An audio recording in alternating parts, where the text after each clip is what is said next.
Okay, everybody, welcome back. And we are going to proceed with session 2 of our City of Winter game. So, how are your breaks? Really, really good. Just processing, thinking about everything that we established. I'm really excited. Me and Juni were talking right before we came back about kind of how we're feeling and I'm a person who's played a lot of Fall of Magic, but Juni Mhm. hasn't ever played before. So just getting to hear her like thoughts on the game so far is really cool. But yeah, I'm excited to see these kids grow up a little bit, Mhm. um, lose some of that innocence. Experience the That's where I highs and thrive. lows Yeah, of yeah. adolescent drama. Yes. Yeah, how was your break, Junie? It was mostly chill. I chatted with my wife for a little bit. Mhm. Uh, I wanted to keep the specifics of this secret, but I told her we were being dramatic teens very soon, and she was excited on our behalf. Nice. Okay, great. So, session 2 begins like every session with a new relation. So I'll go ahead and pull the relation cards out, and then so we have this is the one thing that is a bit awkward, is that the names are on the back of the relations. So feel free to flip it if you want to, but we're each going to take a new relation. And that might be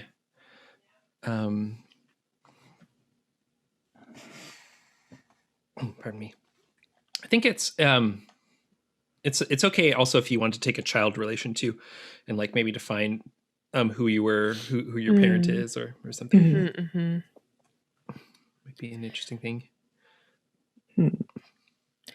I think that I'm gonna take a favorite of, Cool. and I'm going to take favorite of Flood. And Flood is a child, like a young child. Cool. I think that I don't have any siblings or anything like that, but this is like, it's like the little kid that I can't get rid of, right? Like of constantly like carrying on, like following me around everywhere I go. Nice. Yeah. Maybe I was thinking maybe for us, Blaze, I might be interesting to take a maybe like define who our parent is. We haven't really talked about that, or what that kind of deal is. Yeah, that sounds fun. Is there somebody that we've seen on screen that we'd be maybe have that parent relate, like maybe one of the elders or something? Part of me wants to say Misty. Okay. I think our propensity towards getting into trouble in places we shouldn't be maybe that feels was like Misty a rebellion thing against Misty. I love it. It. Okay, cool. So I'm gonna say born of Misty, which maybe implies that you also were born of Misty, but not necessarily. We can find that later.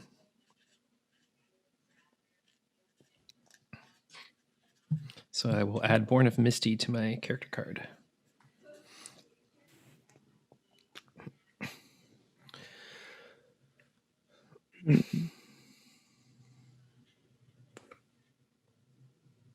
I want to add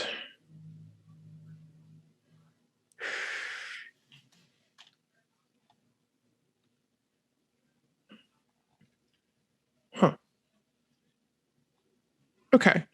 I want to add foundling of Misty. Love it. So like they and Moonlight aren't siblings by birth, but Misty sort of took them in, and they have been raised as siblings ever since. Cool. That sounds great. All right, that concludes the new relations. All right, so now we go back to tradition turns. And anyone can go first.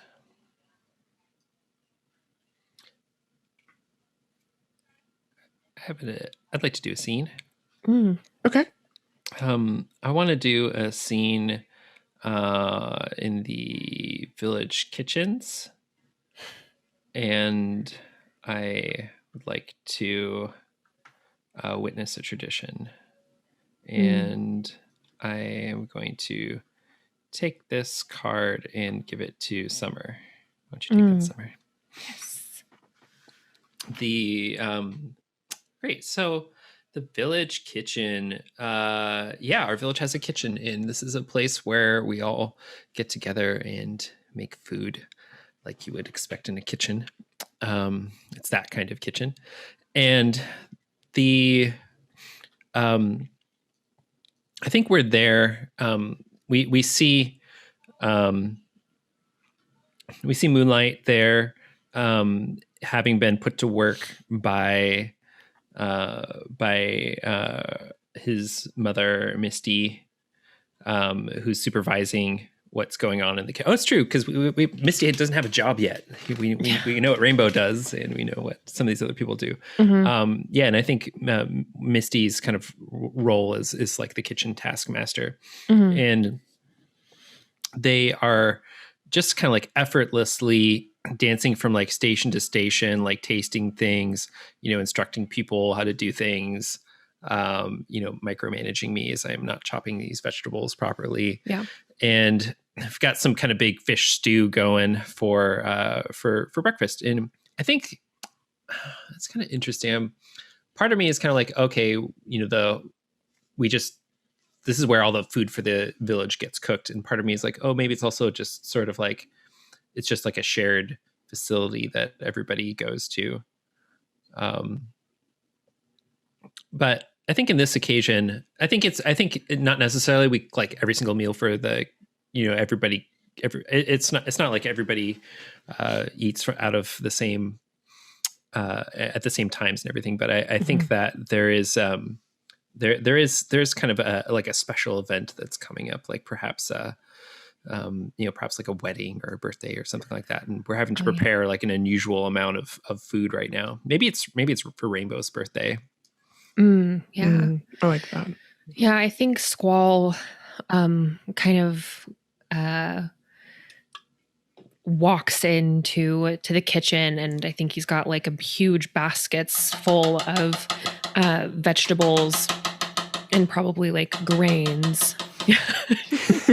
Chopping vegetables. Yeah. And he starts like unloading them onto the table next to you, Moonlight. I think you were like almost done, and there's just like all of these like fresh out of the ground potatoes, like just getting dirt all over your cutting area. And he's like, Squall. Oh, come on. You gonna complain? Yeah. No. It's just he gives you a look that's like, you best not complain. Yeah, totally. Yeah, and I think it's like something that you've kind of seen that happens on and off, but I think your attention is particularly drawn to it right now. Is that on these kind of like shelves, these that kind of hold plates and cutting utensils and cooking utensils. And there are these herbs that kind of dangle down fresh. And you see that Squall is kind of hanging up some, and Misty is immediately reaching over and taking what she needs as well. You see that for a really like extended moment, Squall actually runs his hand over this carved pattern in the wood. It's just along the line of the shelf, and you see him just kind of hesitate for a really long moment as he's running his fingertips over this particular bit of design. And maybe it's something that you've never thought to ask about before or have never noticed. But along all of these shelves, there are little small bits of design that they're not replicated. They're each entirely unique. And the shelves aren't all filled. There are still expanses where there are no designs carved. And I think there's that kind of moment where your parent, Misty, she glances over and she sees him holding his hand there for a long time. And I think she just reaches out and kind of squeezes your shoulder a little bit. before I look Squall up. pulls his hand away. I look up. What? So I've seen Squall doing this, right? Yeah. Do I know the significance of these, or is this a new thing? Something I haven't Do you noticed before? do you think that you would have been here enough to have seen this? Do you think this is something that Misty would have told you? It's hard for me to know because I don't know what you have in mind. Yeah. So kind of what I'm thinking is basically when someone passes on, because this is like the belly of the village. Yeah, totally. They're given this little marking. It's not like a name, but it's a design that is kind of like representative of who they were. Cool. And because it's a place that we see it every day, it's like those people are kind of in the making of like our sustenance, right? They're still there, and like it's like a living memorial to all of the people that have ever come through the village. I love that. Yeah, and you would assume that this is somebody who was important to Squall. Poor Squall. Yeah. Okay, cool. Yeah, and I think I like look up at Misty, and I do know the significance of these. Yeah. It is something that Misty told me. I think like maybe when I was a child, I sort of assumed that, I sort of assumed that this like one symbol just meant, some condiment or some spice or something. Yeah. And I said, hey, could you please, pass the breezy? And she just like looked at me and was just like, what are you talking about? It's like the breezy, that's where that's where you keep the you keep the pepper. It's breezy. I just thought that was the name for it. And she's like, never say that again, or whatever. And I learned quickly that that that's not what that meant. And I think we've used a lot of these names now. Maybe it's Zephyr. We haven't used Zephyr yet. Yeah. It's maybe it's somebody. Maybe it's someone that like died since the last session. Well, maybe this isn't like a party or birthday for Rainbow. Maybe it's like a going away party for Rainbow. Yeah, totally. Yeah, I love that. Like Rainbow's passed on. That's what it is. And as we look on it, we can see this kind of like these like kind of 5 arching lines that have been like freshly carved. Yeah. Into the wood. And it's and I'm really surprised, I haven't seen Squall get kind of teared up about something before, and I can kind of see these sort of tears in his eyes, and Misty grabs my shoulder, and I stop chopping for a minute and just kind of like and look up at the symbol, and Squall like kind of sees me and sort of like hangs his head down and sort of walks out. Yeah. I like that. Let's end that scene there. Yeah. Cool. I moved your card into the window. Yes. Oh, I love it. Ancestor Shrine. Yeah. Okay. That was beautiful. I'll put that in my hand. Take it. Okay. Anyone can go next.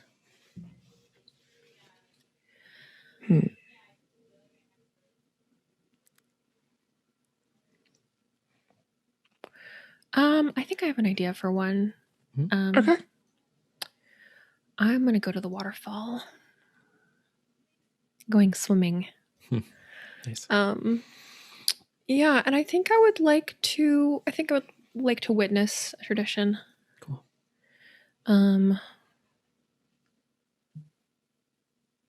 Yeah, Juni. Cool. If you'd like to take that. Can do. Yeah, and I think that we see frost, but we also see flood. As I think it's just like this kid that she just can't shake, and I think she's getting to that point where she's not irritated with little kids, but she definitely doesn't want to be like babysitter to Flood all the time. And she's kind of hiking down the rocks to get to this waterfall. I think there's a really lovely outcropping.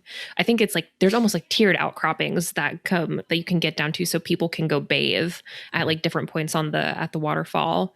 And I think like because the higher up you are, the harder the pressure, because it gets kind of filtered down through the rocks. So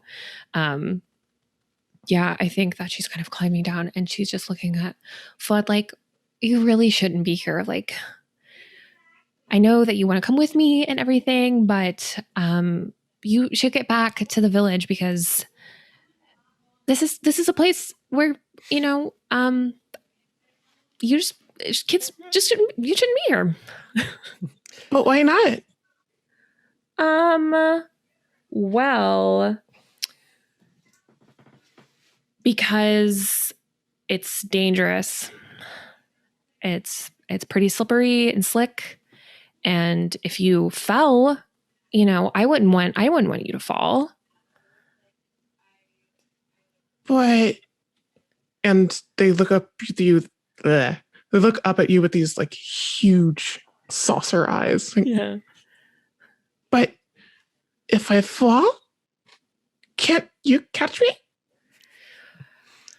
So if I was like lower down and you fell, maybe I could, but you know, because we're both on the same level and everything, if you slipped and your foot got caught or something, then you would go off the side of the mountain and I don't think I could catch you. Don't you have like tons of friends that are probably up hanging out like somewhere else? Don't you want to be with them? I guess. I'll go. But let's play later. And I think I think she turns and starts to wander back up the mountain. Yeah, Frost is like, oh my gosh, thank goodness. And Amit like watches for an extended period of time to make sure that Flood is like getting her butt back up towards the village before she finally kind of turns around and we see her go off onto one of these ledges. And I think she's actually come, people do obviously come here to bathe, but I think she's come here to do laundry because the pressure of the falls is really good for like beating stains out of the clothes or softening up like new clothes, right?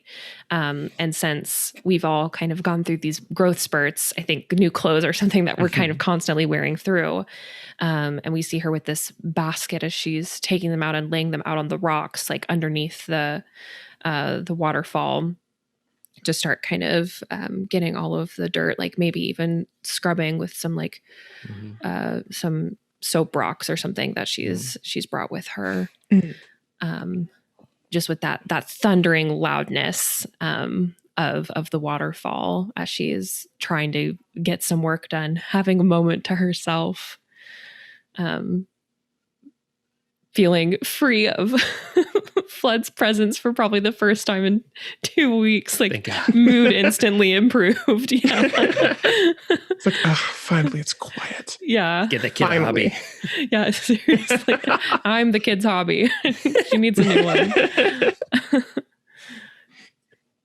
I think as you are losing yourself in like the back and forth of the laundry, you are startled when you hear, well, not when you hear, but when you feel something fuzzy brush up against the back of your ankle.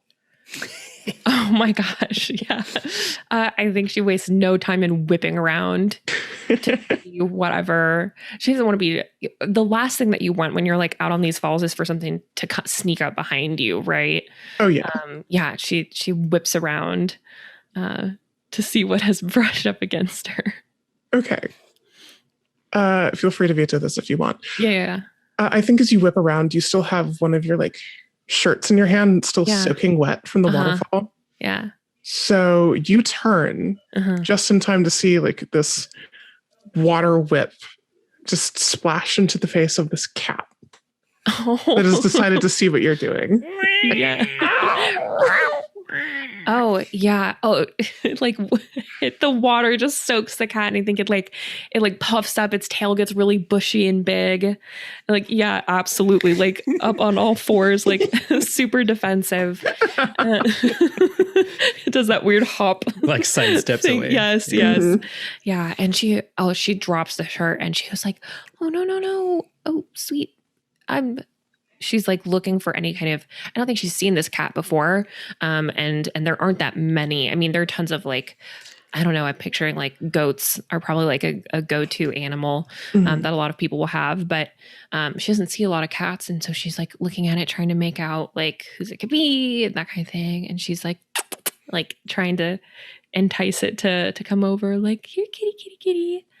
Oh, it's okay. I'm sorry. Didn't mean to get you all wet.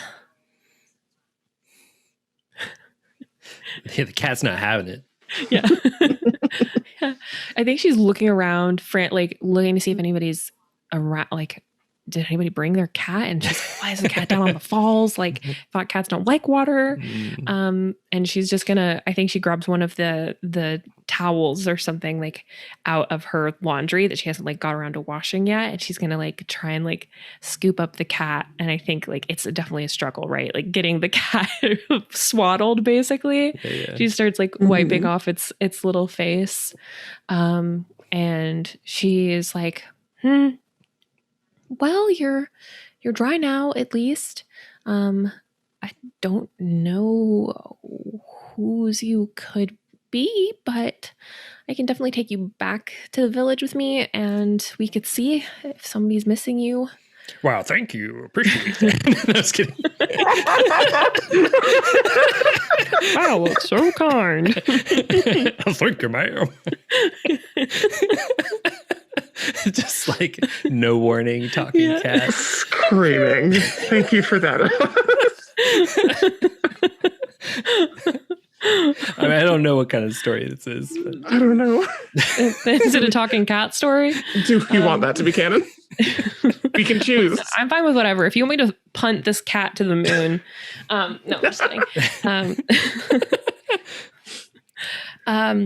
Does the cat talk? Does the cat say that? Does it? Does it? Does it? Do I?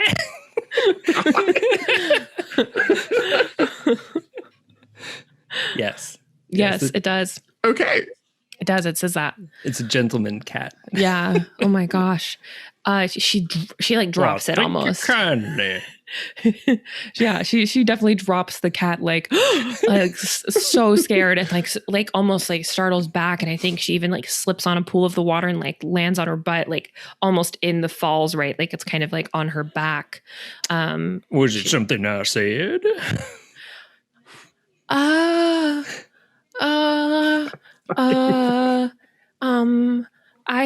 didn't know. I didn't know that cats could talk. Well, we can if we want to. What? Do all cats talk? Can all cats talk, or is it just? Of course, all cats can talk. We're just a little, we're just a little particular sometimes about who it is we talk to.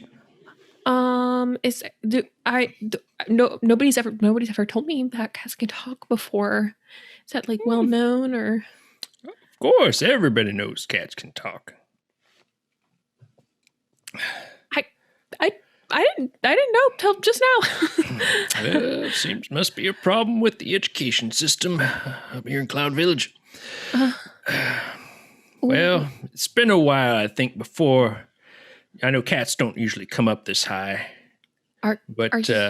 Yeah. Do you belong to some? Do you have a name, Mr. Cat? Yeah, I'm from Rivertown.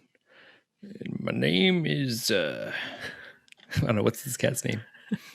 Oh, do you know that whole like E.E. Cummings poem about how every cat has like 7 names? Yeah. Yes. And like one of the names is like a secret that like no one ever knows, you know? But like when they're like silently staring off in the distance, that's when they're thinking about their name. It's like, oh yeah, I've got a name. My name is.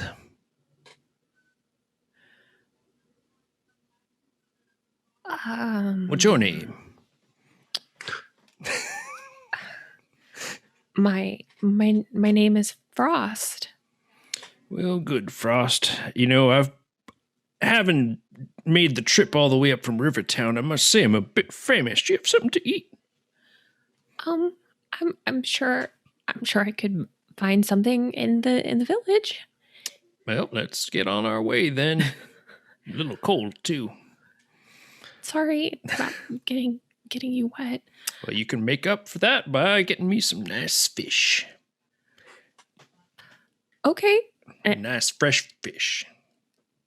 Don't try and give me some of them bones that I know, you sometimes people throw out for cats. I like a nice fresh fish. Yeah, I've never had a cat, so I'm sure we can. There's got to be a fresh fish.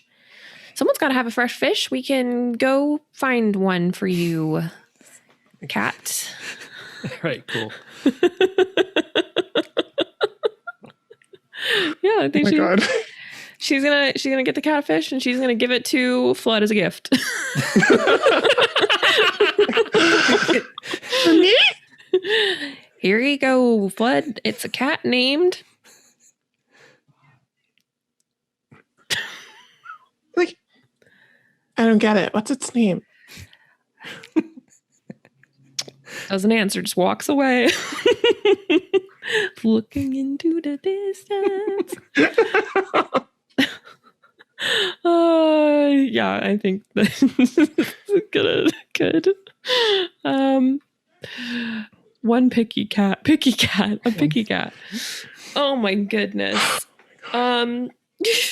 I wasn't expecting that. Sorry, that was a little bit of a hard move. Oh my gosh, no, that was funny. great. That was great. Okay. I'm gonna All right, take all right. it. You don't have a choice. There's no other characters. Yeah, I in know. that, so that's your- I guess I have one picky cat. I mean, since Flood is constantly following me around, I'm not surprised that the cat is now with me. Picky cat. Lovely. Goodness. That did not go the direction I thought. I don't know what direction it was gonna go in, but I'm thrilled. What's Blaze up to? Mm-hmm. I want to see Teen Blaze. That Teen Blaze just sounds like a capital C, capital P cool person name. I love it. Oh, goodness. Let's witness a tradition and find out. Nice. Mm. I'm going to pick a sad one. Oh, And good. I will give that to Ross. Have a sad. Thank you. Oh. So,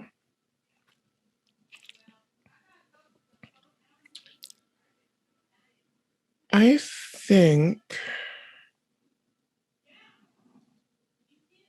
I've got it. So I think this scene is above the clouds again.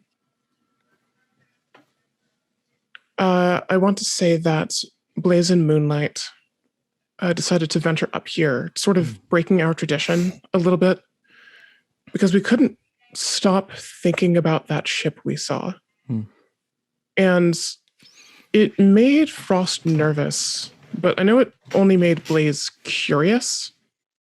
It's like they've seen the boats before and have wanted to ride in them when they were on the river. So what is up with this? So I think they convince Moonlight to sneak up there one day. Okay, cool. So we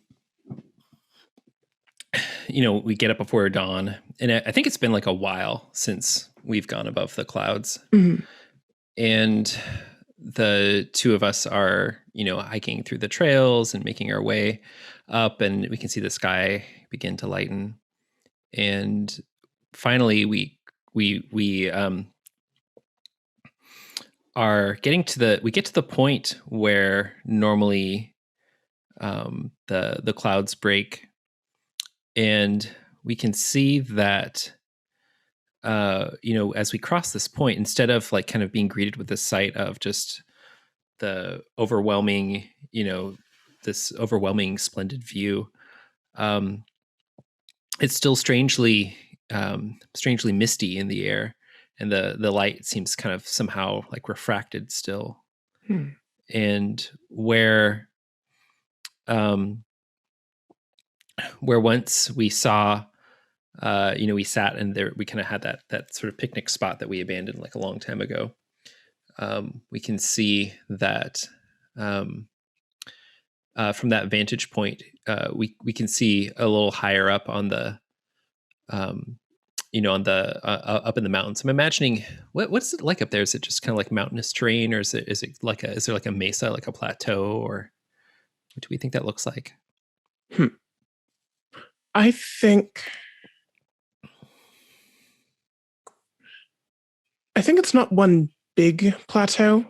It's almost like if you were looking at it from afar, it would look like a set of stairs, almost like a bunch of ledges that drop down onto one another before we get to the rest of the mountainous terrain that we normally go to get up there. Mm-hmm.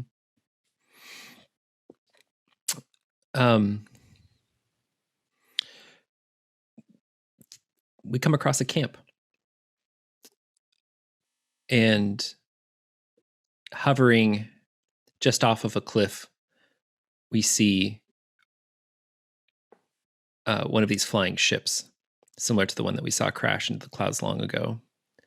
But this ship, rather than being aflame with these shadowy flames, almost looks like it's kind of like clothed in it, wreathed in it, like kind of like a haze that covers it.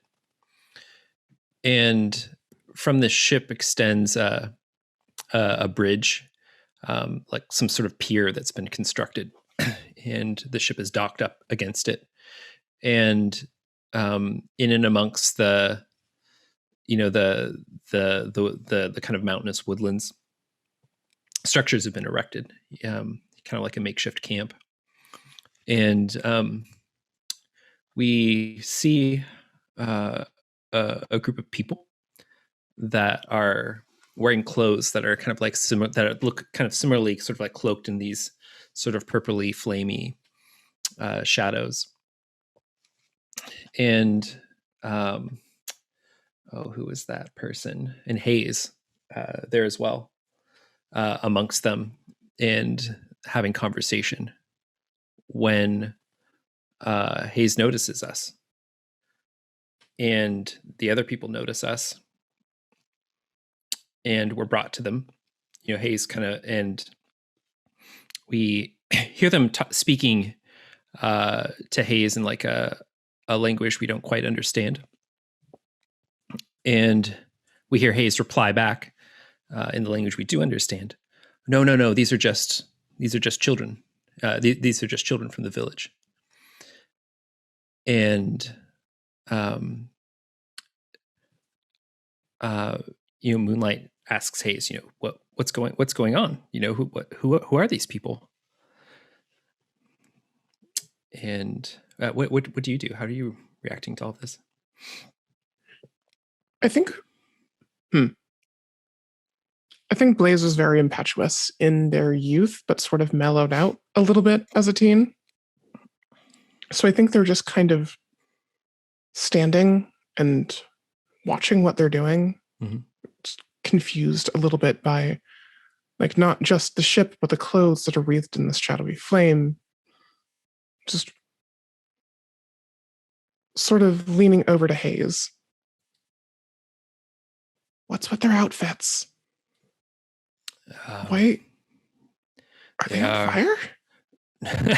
No, they're not. They're not on fire, child. They're clothed in the umbra. It's a source of nourishment to them. Gives them their strength, gives them their power, like the river water is to us. They've come from far away. There's troubles back in the place where they're from, and they had to find a new place to live. So they've come here to live amongst us. Oh. Hi? And just a very, very awkward wave. Yeah, totally. Like, okay, new family member. Cool. What? Yeah, they kind of one of them sort of like looks back at you and kind of makes kind of like smiles and nods, and there's another one kind of looks. They sort of are looking back and forth and kind of discussing with each other and talking. And there's one this like woman with very like stern eyes and whose kind of whose halo begins to roil as she speaks.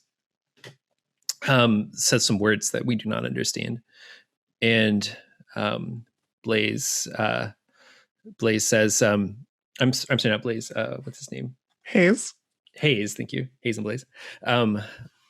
Hayes says, she says we should go back to the village now, but do not worry. They are here to be peaceful, and that they will, that they will not, we have nothing to fear from them. They're just here to live their own lives. And and no one lives above the clouds, so it's perhaps there's I think he also is like, we're sort of like realizing now, like these kind of gifts that Hayes has brought, from time to time, like, oh, this is who this was coming from. And we see Hayes is kind of like wearing like kind of actually like clothed in clothes that are similar to like what these people are wearing, underneath their halos.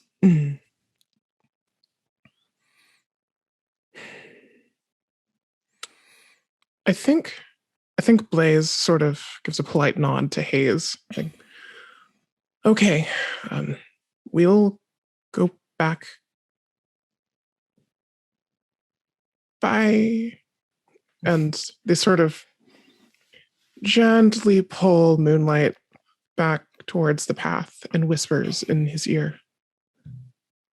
So we're definitely coming back up here with Frost, right? I mean, they said they don't wish us any harm. Well, yeah. And I'm sure they don't, but I just want to see what they do. Okay. Yeah. Let's bring her back. Okay, scene. And scene. All right, cool. This is for you. A lie of the Umbra. Not suspicious at all. No. Not suspicious. Who's suspicious? I'm not suspicious. This is fine. Not About me. JPEG. Okay. Who's next? Yeah, anybody could go next. Maybe me? Yeah. Sure. Go for it. You went, okay. What's in my hand? Oh, here's a thing. Here's a rule that we can talk about now. Mm-hmm. Migration. At the start of your turn, if your token is on the map, you may choose to play a migration turn. When you do that, you remove your token from the map and place it on your note card. And then you leave a tradition behind. So you choose a tradition from your hand, place it face down on the table, describe a scene to us about how you prepare to leave our home and the tradition you must leave behind. And then whenever you feel like the scene is done, you end it and discard the tradition. And then you may not take another turn until everyone else has had a migration turn. So once one of us starts that process, then the other two people would continue doing scenes until everyone has started that process. You can still have your character be in scenes, and you can still play other suggest and be a part of the conversation, of course. Yeah. But you just won't frame another scene from the perspective of your character till For sure. we've all migrated. Okay. And then once everyone has done that, then we have a migration scene, which is then we migrate the family, which is kind of like a group scene that we all do together. Mm-hmm. Cool. But I'm not going to do that yet. I want to go. Wow. Yeah, let's just dive into this. We all go back to the club of the clouds.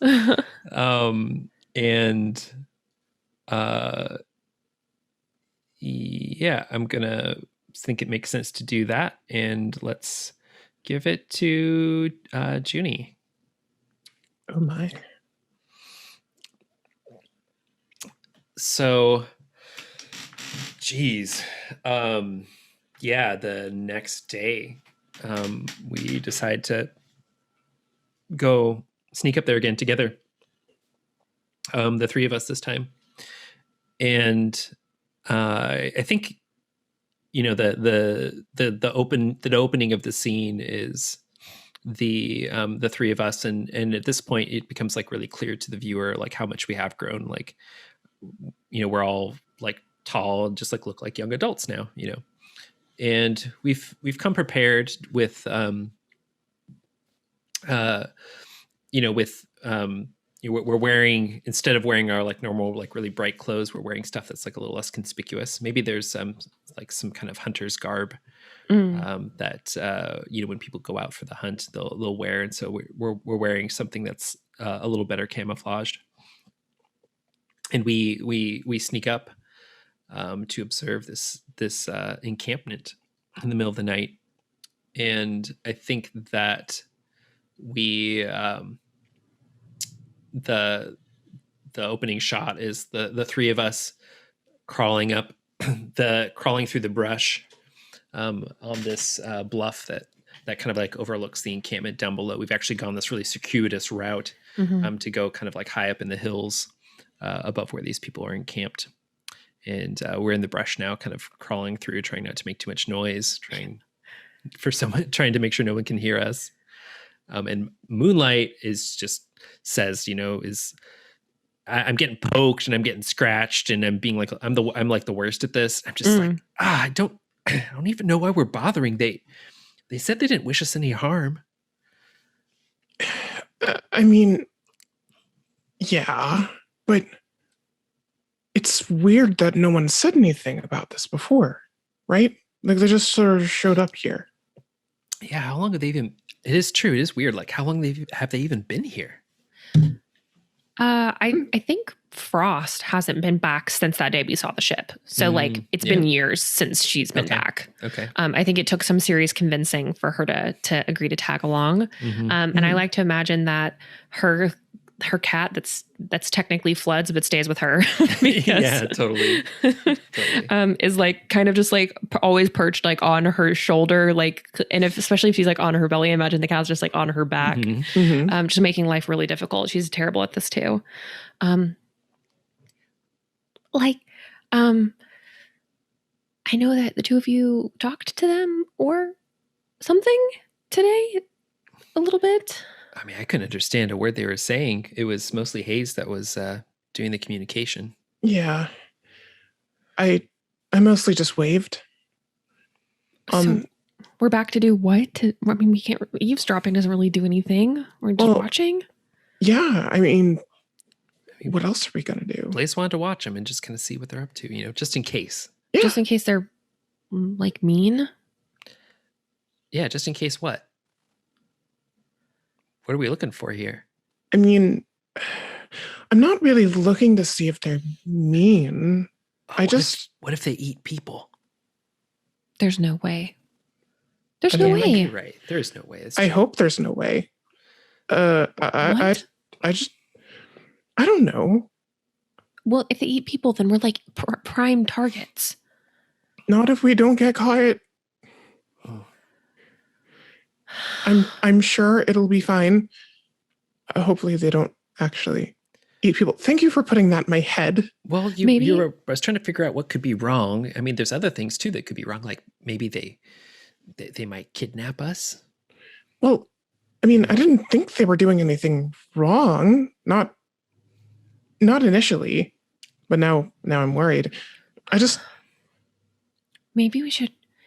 Do they have like a window? Like how have they've kind of set up camp here. Sure. But I think if there's like a way that we can peer in on them, like Frost is going to point. Like get close. Yeah, get closer. Oh man. Yeah, I think Frost is like, well, if we can't understand them, we have to be able to see what they're doing.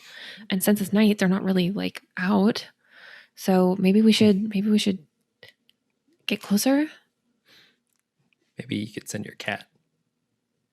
That's true. Is your cat with us? Yeah, absolutely. Yeah, okay. Yeah, I think that she's given him a name that she calls him, because she can't every time.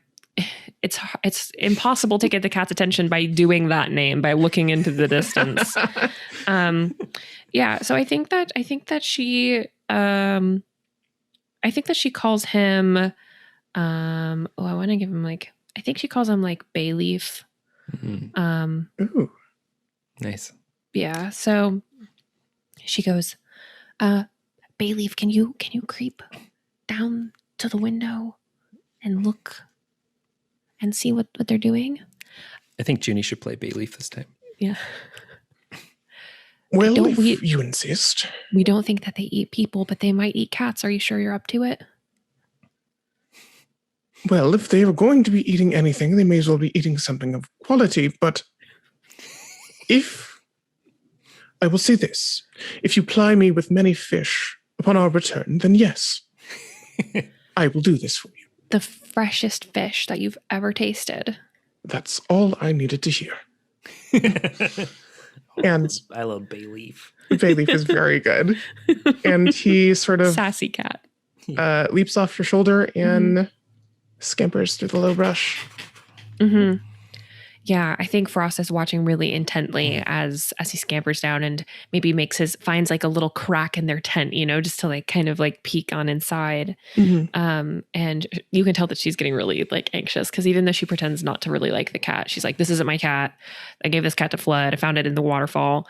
But she actually does care about the cat. Yeah, so she's kind of watching anxiously. Yeah. Flashback to like, what the hell's going on with you and that egg these past few years? Yeah.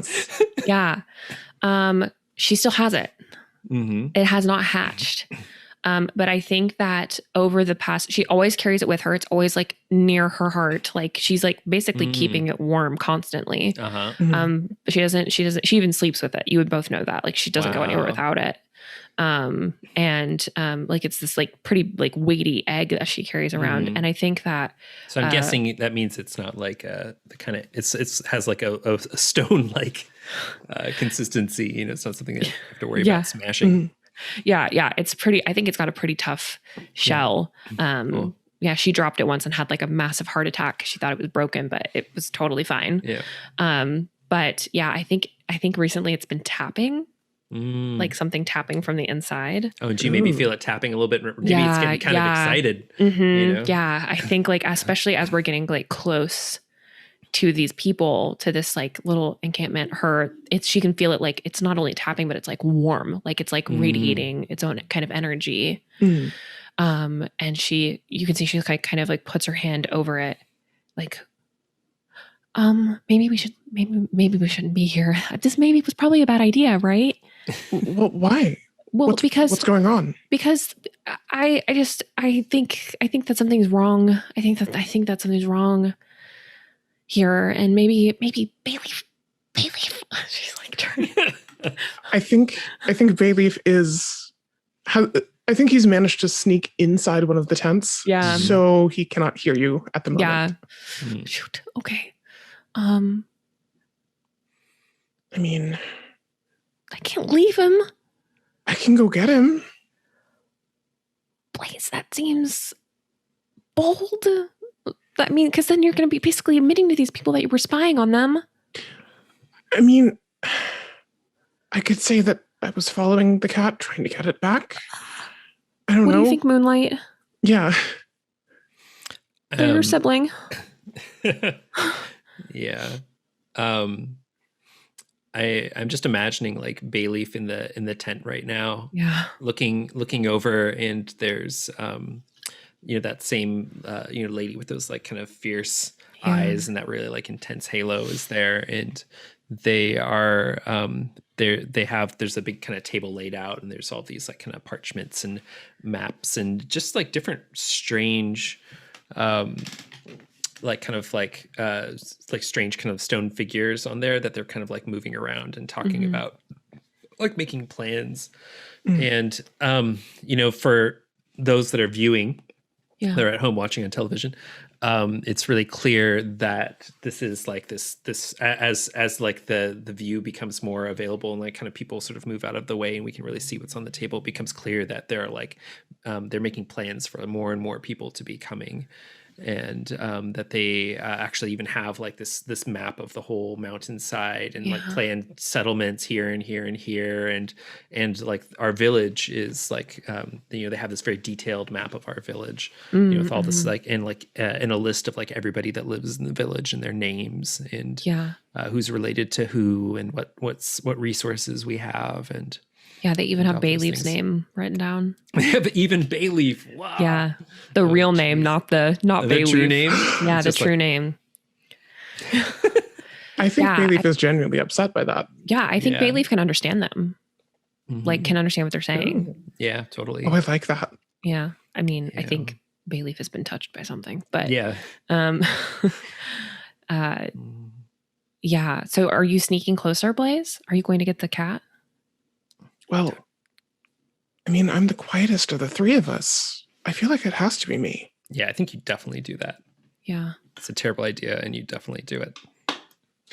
Blaze is older, which means they think through their bad decisions before doing them. Anyways. Yeah. I think we also kind of I mean, maybe you're kind of a badass now, too. And like, yeah, that's true. Yeah. Sure. Let's go with that. Cool. Yeah, and you'll do it when Frost won't, you know. That's fair. So what's the one area you can beat her in? Is Bayleaf get caught and you have to like rescue him, or is it just a matter of kind of like getting to where Bayleaf can hear you and be like, hey, we're going now, you know? Yeah. Do Moonlight and Blaze know that Bayleaf can talk? Or can only Frost understand it? No, we don't know. I don't think because Bayleaf is picky. Yeah, Bayleaf is super picky. Yeah, and Bayleaf I think is very picky about who he talks to. Yeah, so I think that, and I think too that like cats have. I think that it's a fact all cats can talk, but and can be selective about who can hear them. So I think that whenever Frost is talking to Bayleaf and Bayleaf talks back, y'all just hear meows. Like y'all just hear like purring and like. Yeah, totally. Yeah, so you just think Frost just talks to her, this cat that she swears isn't hers. Yeah, so you're like, Bayleaf.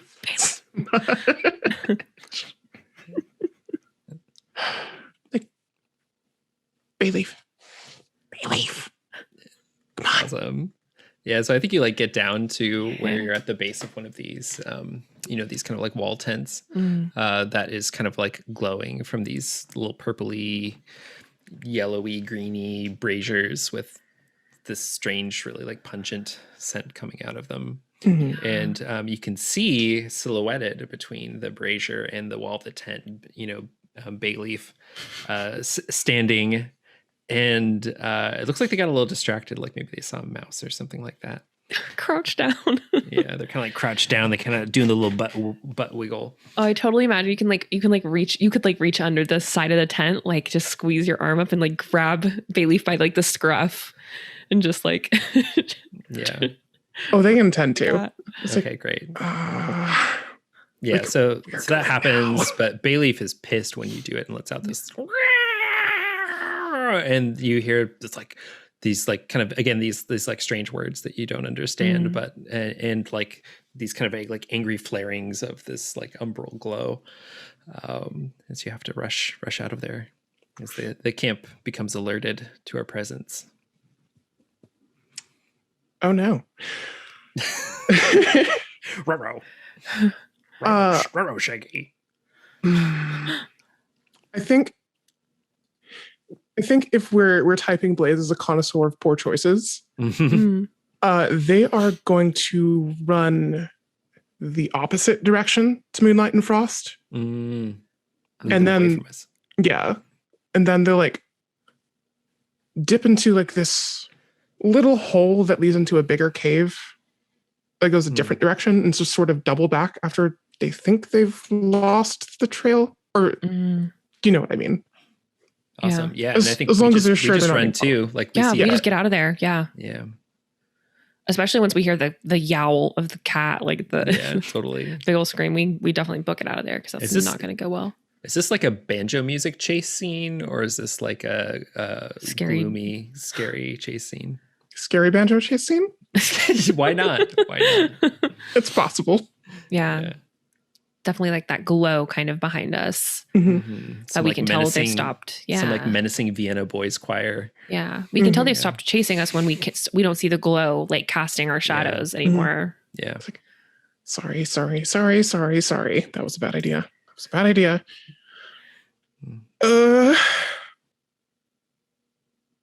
Bayleaf, what'd you see?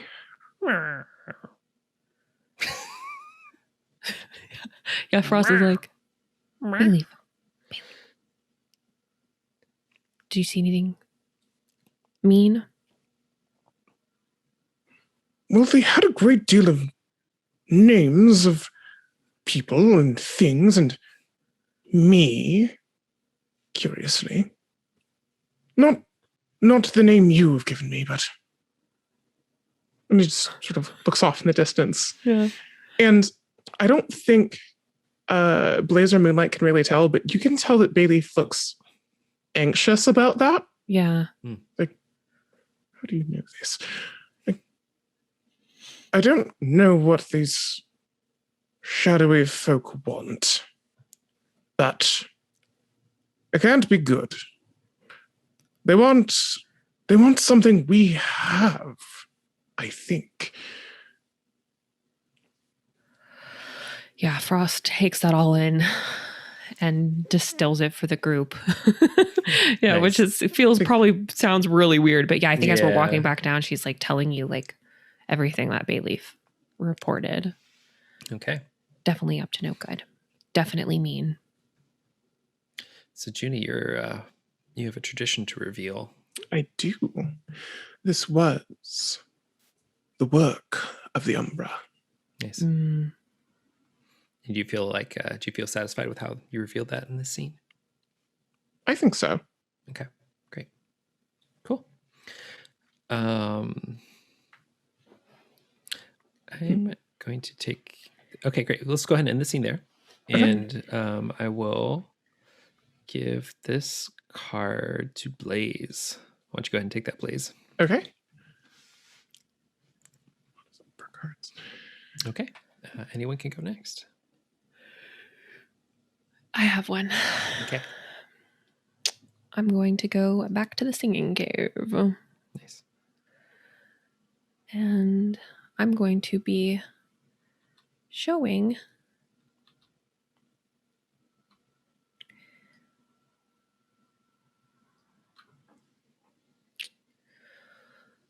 Oh, it's supposed to be face down to sorry. reveal it. Sorry. Not a huge deal. So Frost has been carrying around this egg for years now. Mm-hmm. She's never parted with it. If it's not on her person, which it most always is, unless she's bathing or doing something else, and even then it's very close by. And I think we see her in a similar spot as we did earlier when she was coming here for similar reasons, which is to be alone with her thoughts. And she has been feeling like carrying around this egg has been heavier ever since we went above the clouds and saw these people, and after she heard everything that Bayleaf said, it's felt more and more important for her to take care of this egg, and especially as it kind of seems to grow more restless. And we see her she sits down in a spot where the elders like to go to kind of bathe off. And I think she's brought a few like rags and towels with her, and she strips off her working clothes and starts to kind of wash herself. And she's singing this song that she was taught when she was younger. And I think that, she is alone here, and her voice is the only one that's echoing through, along with the sounds of the cave and water. And she takes this egg and kind of puts it in the heart of this little like steamy fire. She kind of almost puts it like right on the coals. And she's just looking at it and singing this song. And I think she feels this almost like a burning inside her, like a burning in her chest as she's singing. And it's almost like inhaling smoke. Like it's like almost burning her throat and her nose as she's singing this song. And it's like, from the outside perspective, we hear it almost shift from like a major key to a minor key, this song, as it kind of grows more ominous as she's singing, and this egg starts to like wobble on the coals. And as her song finishes and starts to just kind of echo around her and fading out on this like super haunting note, the egg cracks open. And I think she was expecting to see a bird. She is she's the people of the Heron. She was thinking that this was going to be a bird. And when the head kind of pokes up out of the egg, it's not a bird, it's a snake. Whoa. Oh. And it's this like dark snake with like similar patterning to the egg, this black snake with these little like blue speckles and these like turquoise eyes looking at her. And she just feels this intense pull to this snake, and I think reaches out her hand. And it slithers from the egg. It's maybe, less than a foot long, as it kind of like weaves up her hand. And it's like burning hot, right? It was on these coals, and I think it actually leaves a burn trail on her skin, where it kind of comes up her hand and wraps around her arm, almost like an armband. And she just kind of is staring at it, hypnotized. And after a moment, I don't think she knows even how long she spends there. She kind of douses the coals and puts her clothes back on and walks out of the singing cave with this snake. Nice. Cool.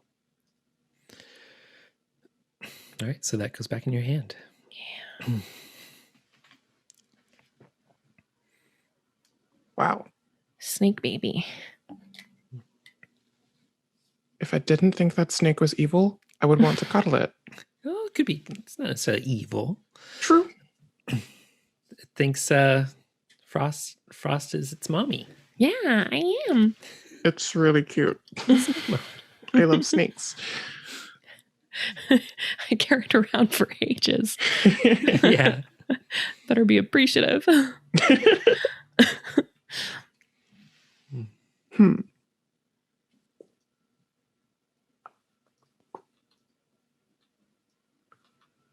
Okay. I have a scene in mind. So,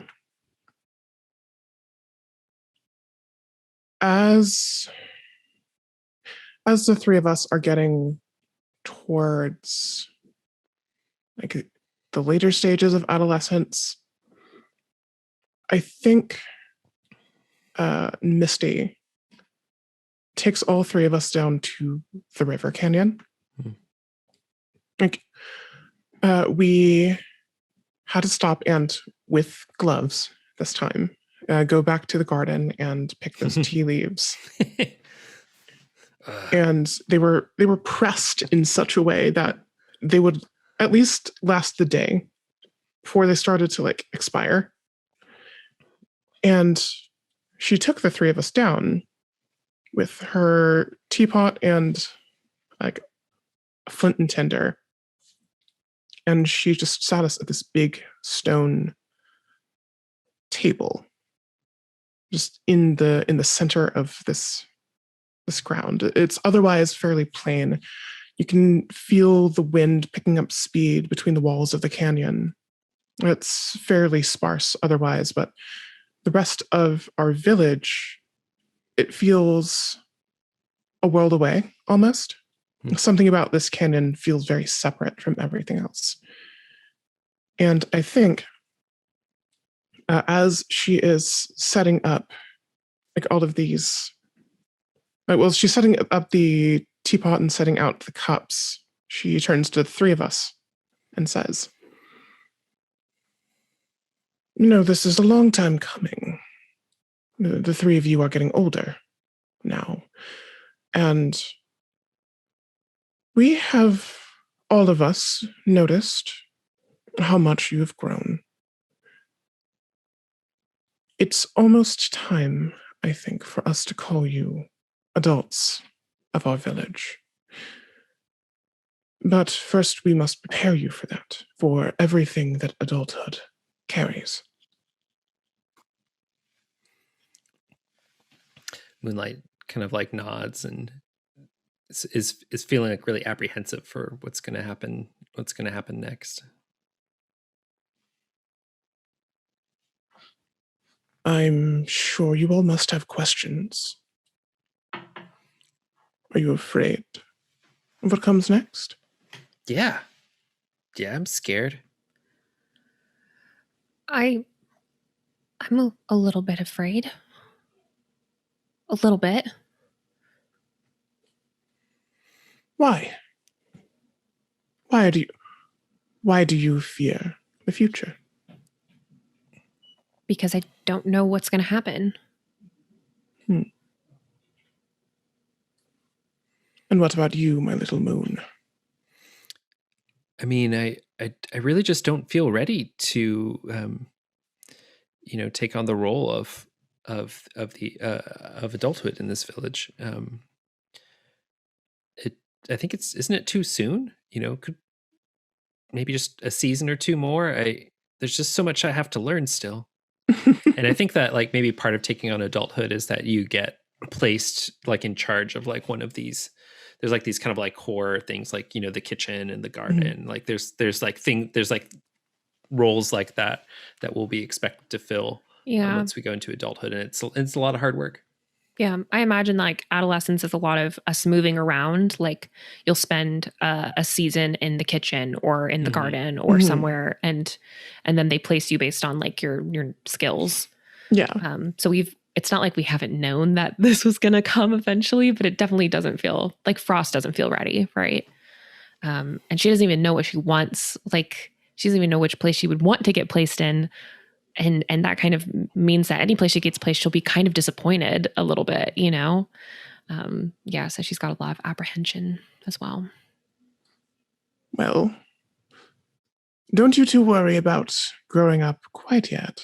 You've got time, but it is part of my work is preparing the youths for what comes next in our home. So, and she lifts the lid to the teapot and drops a few fresh leaves in. And as this thick, pungent scent fills the air, very unpleasantly familiar for Frost and Blaze. Yeah, Moonlight's thinking, I heard of this punishment. What did we do? What did we do?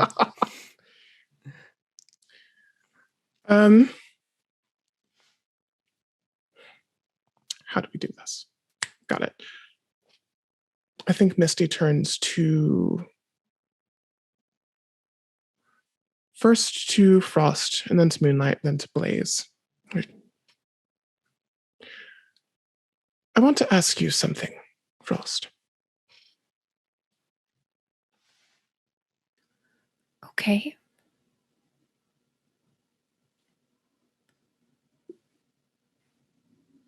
Why do you fear the unknown?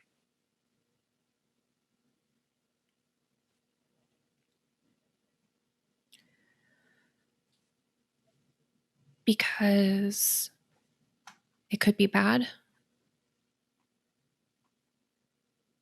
it could be good too, but I don't know yet.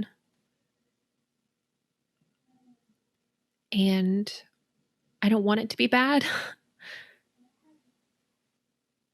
If it never comes or if it never happens, then it can't be bad.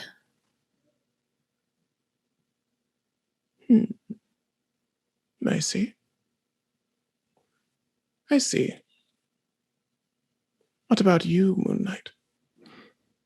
Why are you afraid of this next step? I just don't want to make a mistake. I just, I'm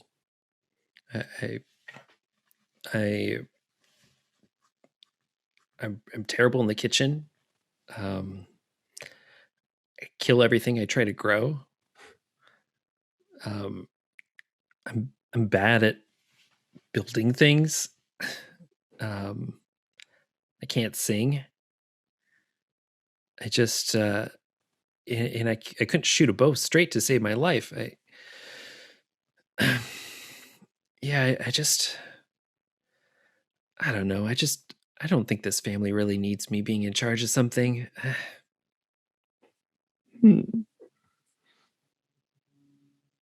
And you, Blaze? And I think Blaze really thinks before they speak up. I don't want to leave all this freedom behind, I guess. I don't want to be locked into just doing one thing until I get too old to do it anymore. I don't know.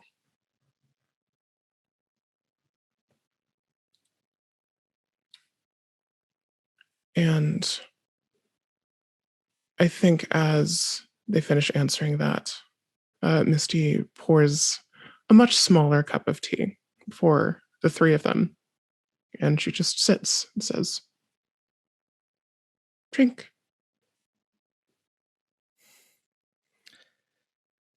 Yeah, it probably tastes a lot better when it hasn't had the crap steeped out of it.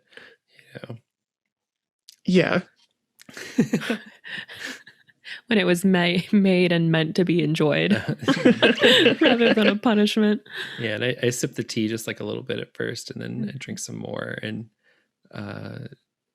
it's maybe it's kind of like having this sort of like and like my tongue like starts to tingle, and I start to feel this kind of like opening of the senses that people talk about when they drink the marsh tea or whatever we call it. And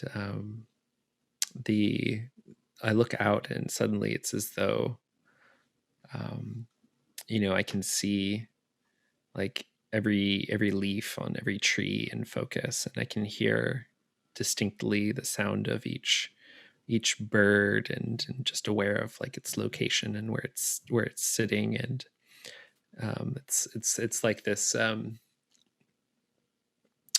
just like this sense of and at first it's kind of like this sort of external experience where it feels very like mostly this kind of like sensory, like just becoming aware of all these details.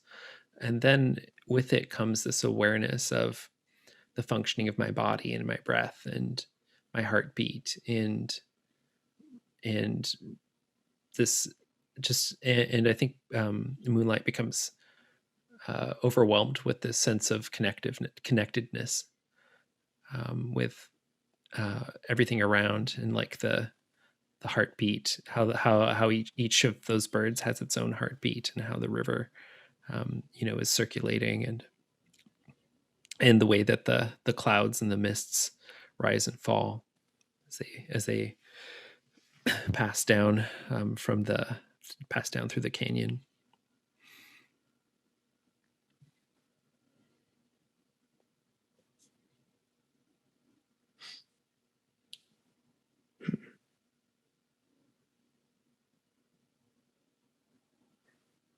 I think for Blaze, it feels like time sort of slows down around them. Like everything just steeps in the moment of being itself, if that makes sense. And as they see all of this, see the world turn one step at a time, they start to internalize that feeling, seeing that everything changes eventually, that nothing stays in one place, nothing stays in one state forever, even if we cannot see that change happening. It is a part of life.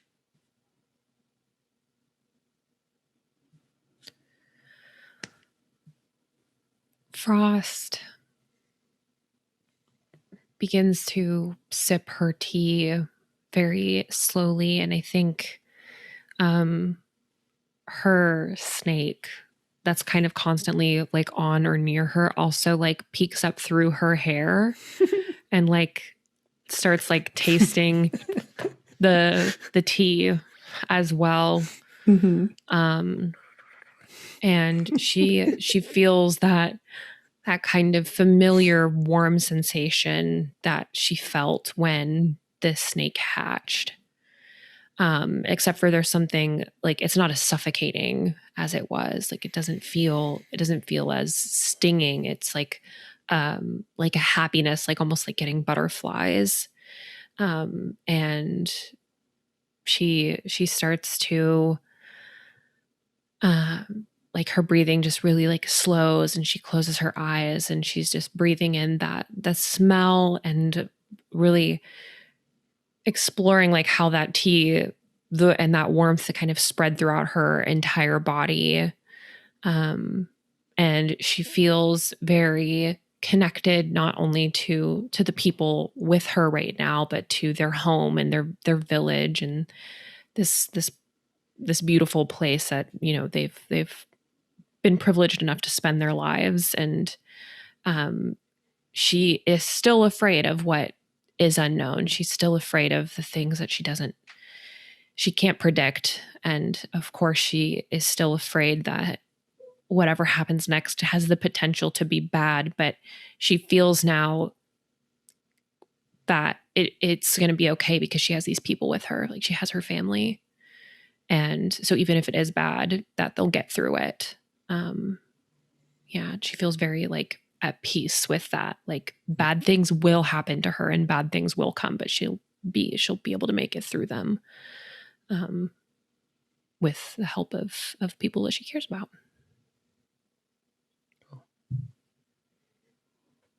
Okay. And I think a fair amount of time passes. It's less punishment potent, so it doesn't last quite as long or feel quite as unpleasant.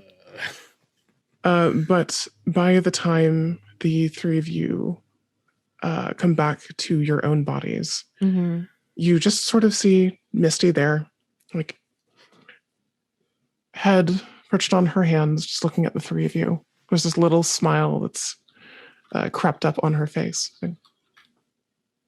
Well, did you get your answers? Kinda.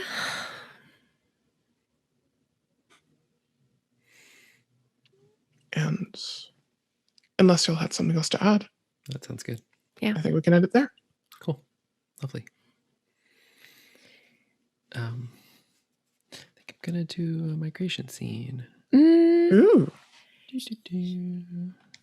Migration. Which one do I want? Yeah. Behind, they both are things that I care about. Yeah, I guess. Yeah. What are you doing with your card, Juni?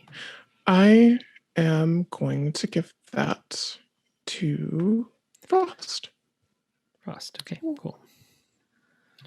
Thank you. All right, cool. Great. Stick my character. Yeah, some time passes, and I think that we see Moonlight and Misty working together to pack up the kitchen. And there's you can hear like there's like a lot of commotion. You can hear that there are kind of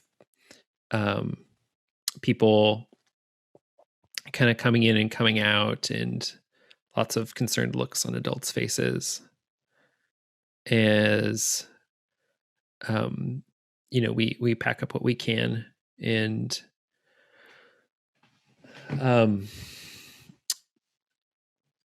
the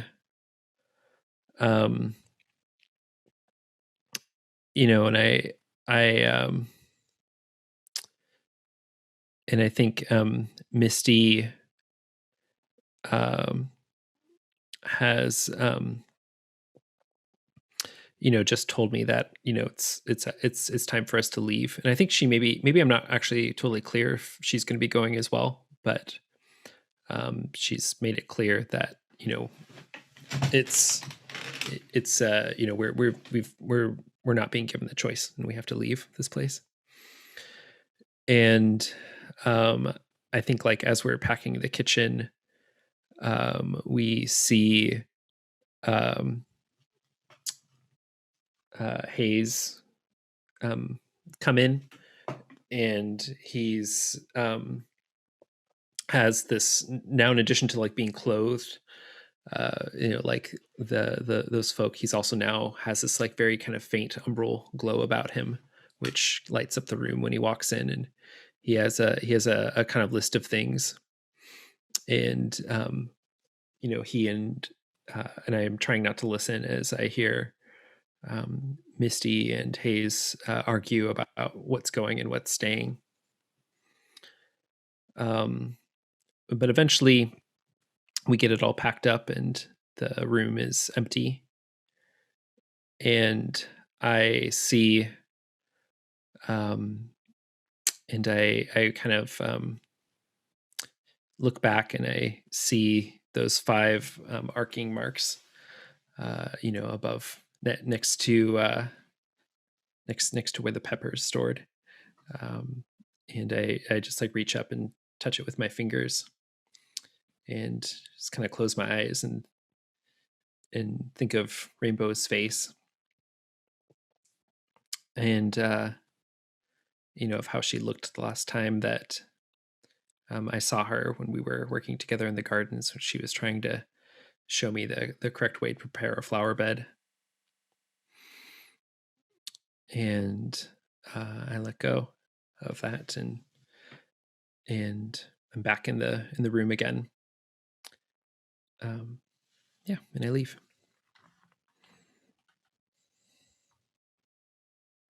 So this will go to the bottom of the deck.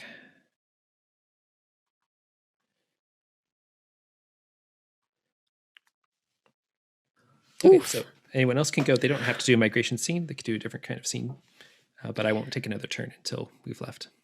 Yeah, I actually do have a migration scene in mind. Great. Oh. Yeah. So you just take your token and just put it back by your note card, so you remove it from the board. Mm-hmm.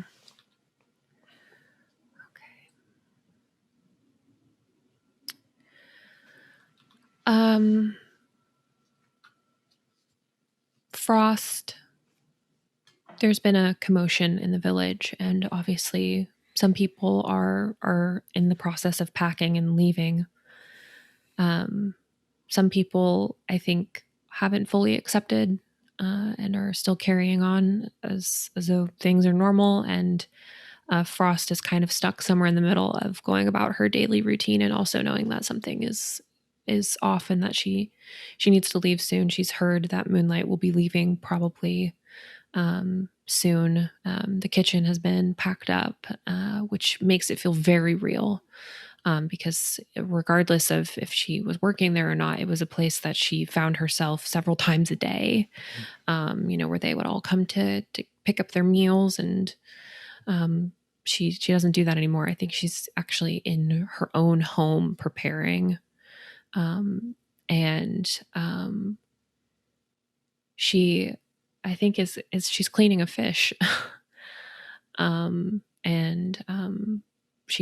She kind of looks and sees her bag of some of her things, not everything she owns. I think she's kind of realized that there's so many things that she has that she doesn't need to bring with her when she leaves. And one of those things is a bay leaf. And she kind of puts out the fish and starts to like call him to come eat. And I think, when he kind of lazily comes into the room, I imagine he's been in one of the side rooms sleeping in the sun. And so she reaches out and kind of runs her hand along his back, like feeling his sun-warmed fur, just so warm and cozy. That feels very nice. So, I'm going to be leaving, Bayleaf. Or do you want to be Bayleaf in the scene? Feel free. All right. Yeah, I figured as much. And I think that you should probably go back to where you came from. Oh, Rivertown? That's interesting. I wonder where do we think we're going after this? Anyway, whatever. We'll decide later. I don't know. She's like, she knows that he has been to Rivertown. I don't think she knows where he's from. Like, if that's where he was born, kind of. Totally. Yeah. Yeah, I could go back to Rivertown. There was an incident there that I think hopefully they've forgotten about by now. Getting into trouble? Oh, you know. Little of this, little of that. Some people say when you catch a fish, it's your fish. If you catch a fish from the river, it belongs to the fisherman. You catch a fish from the fisherman, I say it belongs to the cat. I never do quite understand the rules of you folk. Yeah, she definitely laughs at that. I mean, some people would call that stealing, Bayleaf. Well, I know now. I didn't know at the time. But I can't take care of you anymore. We're going to be traveling, so... Just gonna throw me to the curb. No, I'm not. There's still fish here for you to eat. It won't be fresh fish, but I've got some cooked out for you. That's not quite how I like it. I know. Just kind of gives it a sniff, and I'll try my luck in Rivertown. Okay. I'm really sorry. It's nice knowing you. You too. And she gives him a little scritch behind the ears, and the little leg starts to go thump, thump, thump, thump, thump. Oh, I love it when you do that. I can't really get that spot anymore. Yeah, she scratches him really good, and I think she says, "Don't let any of that go to waste," with the fish that's out for him, and she picks up her bag and heads out of the house. Wait, Frost. There's something I wanted to tell you. Okay. You have to get a little closer. I don't want to say it too loud. Okay. She crouches in. Bayleaf gets real close, and we kind of see their little like ginger cat face get near your ear. Mm-hmm. And the little pink nose, like so close to your ear, it's almost touching. Mm-hmm. And Bayleaf whispers his true name. And he scampers off. Yeah. And yep, she is leaving one picky cat behind. Yeah, double click it to get the whole deck. Sorry. It's all right. It's hard to do. Oh my goodness. Double click. Yeah.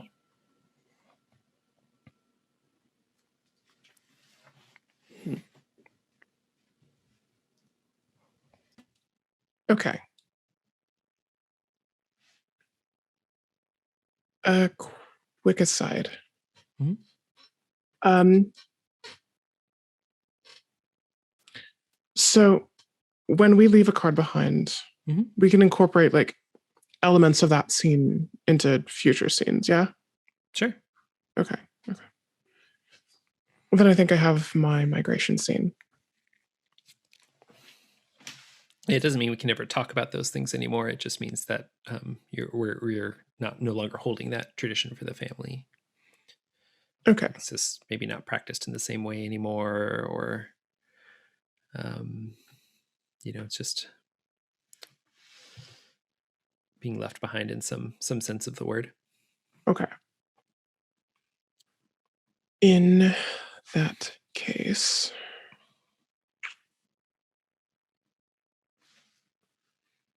I think I've got a scene for this.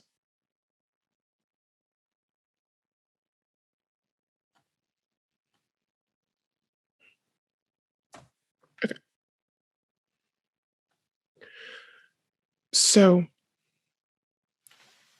I feel as though Blaze, especially in the year or so leading up to the village's departure, had been spending a lot of time eavesdropping, usually around Hayes, just picking up bits and pieces of the Umbra folks' language, and you can hold like the very basics of a conversation, but mostly just wanted to know what was going on.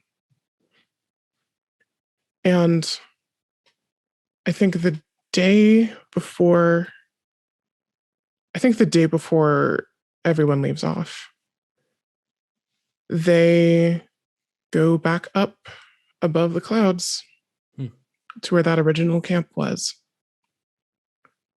I like to think it's definitely gotten a lot bigger. Mm-hmm.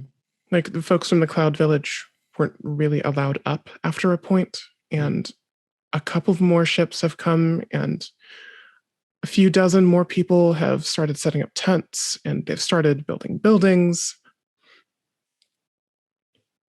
And they just sort of sneak through the biggest one. They've seen a lot of people, Hayes included, come in and out of this building a few times.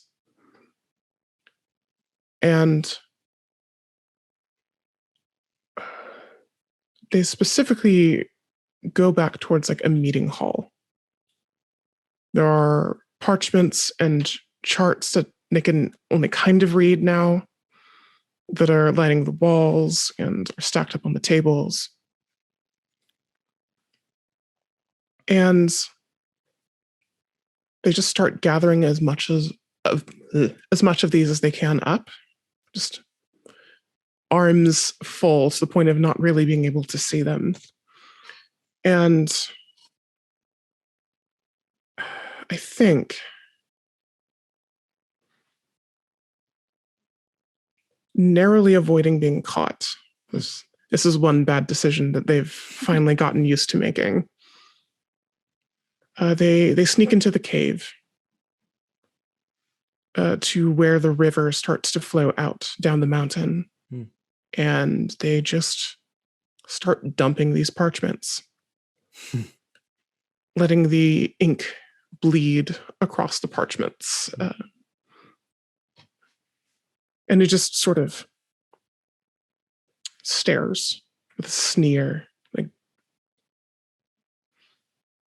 I don't know what you're doing here, but that's for making us leave. And they turn for the last time, leaving that cavern behind.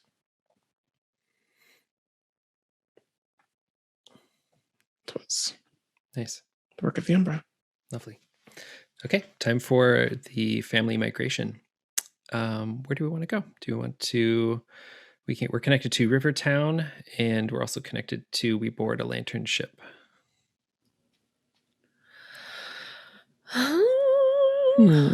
What do we think? I'm fine either way. kind of want to get on the lantern ship. Yeah, a little bit. All right, let's do it. Okay, so what we're going to do is we're going to take turns, and then we're going to do this, and then we'll do we'll mark bonds or mark age, and then we'll just do like a little quick debrief, and then we'll be done. Okay. Okay, so in any order, each player moves their token to the next location and describes a moment from the journey to our new home.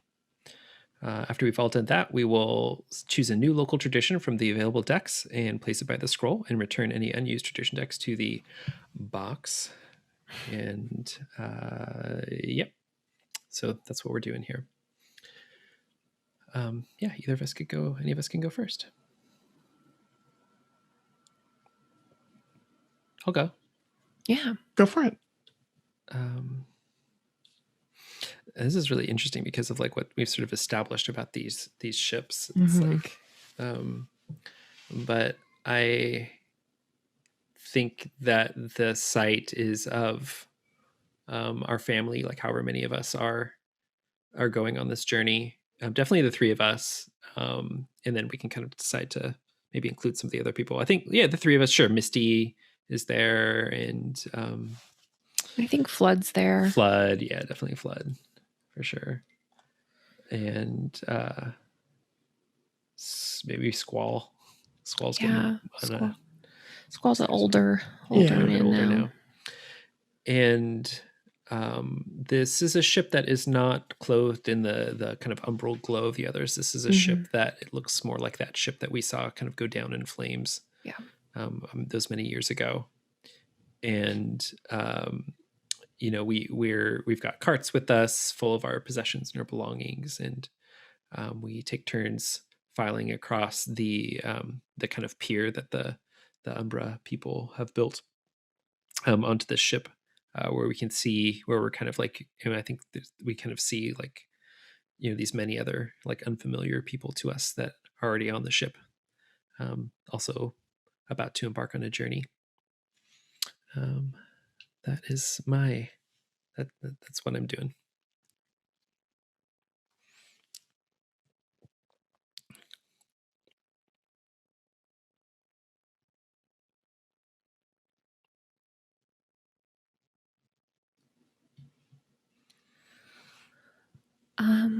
We'll drag my token over.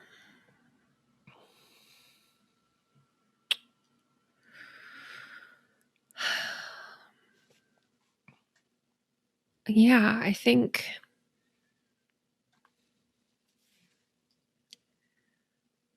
there was this moment where this movement was really pretty scary for Frost. She felt completely out of her element and really like out of place, I think. But there was a moment when she was kind of thinking about what exactly this new home would be, this lantern ship, that she realized that her entire life she had either been below the clouds or above them, but she hadn't ever existed like in the clouds, like sailing in the clouds. And that's what this was. That's what this was going to be. This was this ship that was going to allow her to kind of see the entire world from a new perspective. And I think that idea kind of like unlocked something in her that felt a lot more free than she had felt. She felt kind of emboldened by the possibilities rather than afraid of the unknown in a way that, you know, she had been. And I'm sure a part of that was coming with getting older, and just understanding herself a little bit better. But also there was something exciting about this change of scenery and being somewhere new, being in a new environment that, you know, she had never expected. She had fully planned on living her entire life in the Cloud Village. Like that had been home. Yeah. So this migration was like a new beginning, like a blank slate for Frost in a lot of ways.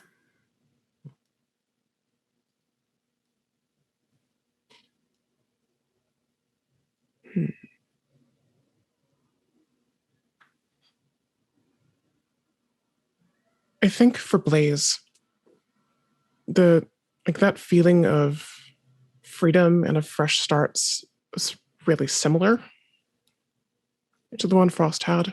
Mm-hmm. But I think the first time they saw the Cloud Village getting smaller and smaller in the distance as they finally lifted off, there was this anxiety that sort of crept in around the edges. Like, yes, they wanted to not be nailed down to one thing for the rest of their life, but that place was the only home they ever knew.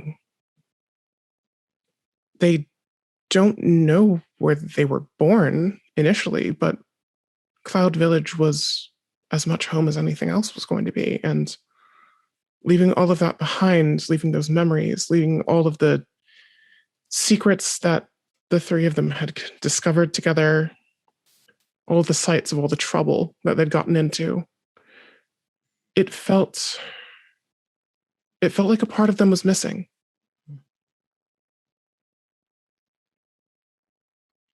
Okay. Now we mark age. So everyone go ahead and mark another age where our characters will all be adults in the next session. And then we'll put our tradition cards face up in the middle, and everyone grab, and then we'll decide as a group which ones we want to continue holding. You can hold up to your marks of age, which everyone's got 3. So we can hold up to, we could potentially be holding all these cards.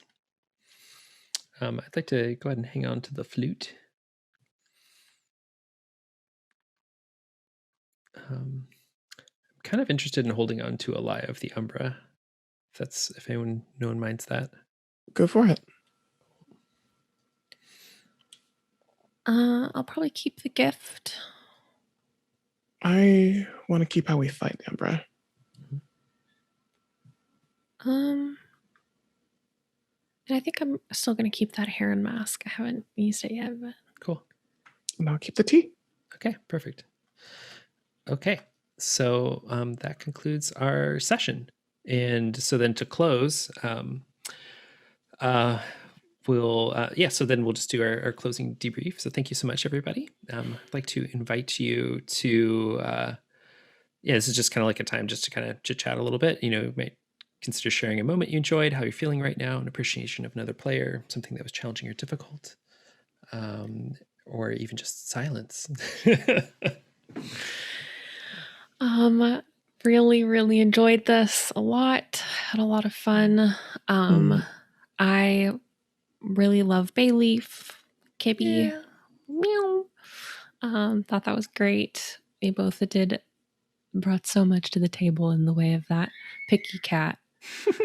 Yeah, and I really liked how atmospheric it felt like. I felt like I could picture this home that we created very clearly, and all of the different locations there felt super distinct but super connected. So I really, really enjoyed that, and just a lot of vibes I'm getting now that we're done and leaving to the next location. I'm getting very similar like emotional feelings to when I moved out of my childhood home, where I spent the first 13 years of my life, and I went away to summer camp for 2 weeks. And when I came back, we were living in a new house. Wow. I knew it was going to happen. It wasn't like a surprise, I'm having those same kind of feelings, like the packing the bag and like saying goodbye to a space and to things that are connected to that. That's a very, especially in childhood, that's like a super powerful emotion. You don't realize how much you connect your life to the spaces that you inhabit. And I felt and still do feel very connected to that space. So I'm getting a lot of those feelings in a good way, and kind of like a reminiscent, if not a little bit sad, but like, I think the fact that this game immediately kind of evokes those emotions and those memories for me is really cool. But it is exciting thinking about these characters going on and being in these new spaces and growing as people. So yeah, really, really enjoyed that. Super fun. I really loved the dynamic that these three characters had with one another and with the adults and elders. It really felt like from the first scene, we were just kind of immersed in the moment of the village, and I loved getting to see it come to life. Also, it was just beautifully described in every scene, and I really want to visit this place. God, especially the sort of storyline that we've started constructing with the Umbra and the way that it slowly creeps in on our lives, and suddenly we find ourselves thrust out into all of this uncertainty. I think sort of in a similar way to Summer, it evoked vibes of finding yourself leaving a place you've known very suddenly. Even if it isn't actually sudden, it feels sudden when like the fullness of, oh shit, we have to leave at all. It just hits all at once. Mm-hmm. And how difficult those feelings can be and how much that can shake a foundation. Like, I don't know. I've never played a game that's evoked those kinds of feelings before. It was really, really fun to play in that space. Cool. Yeah. Thank you both for sharing. Yeah, this experience for me was really good. It was really the relationships and the characters felt really crisp and really developed, and I also really appreciated how this kind of extended family sort of just naturally developed over the course of the game. Yeah, Juni, this is my first time playing with you, and I just really appreciate all your contributions. And I think this is my first time playing a game with you as well, Summer. I've listened to you play a lot, so I think so. Yeah. So that was just like really lovely. I really appreciate how, as players, you were both really down to give things a lot of space and a lot of time. I mean, I think our first scene was like 20 minutes long or something, which is totally my jam. Like, I really like doing that. I think it just really allowed the moments to really settle in, and it allowed us time to really each like discover our characters, and allowed me like time to really kind of, it takes me a while sometimes to really, figure out what kind of space I'm this character is like inhabiting. Mm-hmm. Yeah. And then like I'm also having this like game designer experience where I'm thinking about like, oh, it's interesting how people are like interpreting these prompts in these ways, or there's been a bazillion like iterations of this game, and it's so that was also like really awesome for me just to kind of get a chance to try out some new things, which felt like they worked really well for me. I was doing like a lot of the things I was hoping it would do. Felt like we really got to the place where we were framing scenes very quickly, which is like a big thing I always go for in games, as opposed to like having to spend like 2 or 3 hours or like sometimes a full session, just prepping to get to the place where we're actually making up a story together. Yeah, I don't know. People also like made like really bold choices with their characters and with their scenes that really like push the narrative forward, and I really appreciated that as well. Yeah, and mostly I'm just like really left me really curious to like what's going to happen to these folks. Yeah, same. Yeah, and also like I mean, we can talk about, I don't know if we want to continue a campaign or not, but it's like, what would it be like bringing like Katy into this as like a child, and like I am really, that's one thing, because like it doesn't usually work pretty well. It doesn't usually work very well to bring a new player into an existing campaign because there's so much like backstory that they weren't there for. But I have a hypothesis, which is that it will work really well in a situation like this where someone's being brought in as a child, not being expected to know anything, or like children don't even hold any traditions, Yeah. at the start of the game. And so I think that would be kind of cool as a player to really have that kind of like child experience of like not knowing anything about anything. Yeah. I think too, just because we're all moving to adults, having a child, like having our own children, it's like really good timing, right? Baby Katy. Yeah. Get in here, baby. Yeah, but I think too, that's really interesting because we're all right at the same age. Right. Bringing in a child in that space is really cool too. So yeah, I'm really excited if we decide to play again and get Katy in here and just and it's so cool too because we've had these experiences at the Cloud Village and Katy didn't. Like the lantern ship is her first home. Yeah, totally. Right. Which is super cool. Yeah. Especially I wonder how that would play out, like sharing some memories and like the traditions that we did keep from our original home and kind of Katy really getting to actually experience those totally fresh. Yeah, and like, will any of those then like feel important enough that Katy She as a would keep player wants to keep them like as they get older, right? And like, if I may, please, you may. If I can get personal for like 2 minutes. All right. Like, I especially like the possibility of bringing Katy in as a child and passing down all of these old traditions or the ones that we held on to. It feels like what my experience growing up in America was. It's like there were like old familial traditions that have been lost to time now just because of the circumstances of my family coming to the United States. And there are some things that I'll never know about. And there are versions of older things that I am tangentially aware of. And getting to make those decisions as a person living in a new version of our family's world is going to be really interesting. Like it plays on all the dynamics of a diaspora. And I am curious to see what happens if we decide to do that. Yeah. Well, I'm down if you all are. We can all, we'll see. You'll see. Life, we're all busy folks.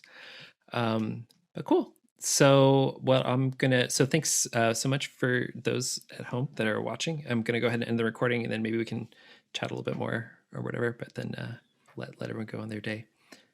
Okay. Yes. Stopping the recording. Yes, me too. Okay.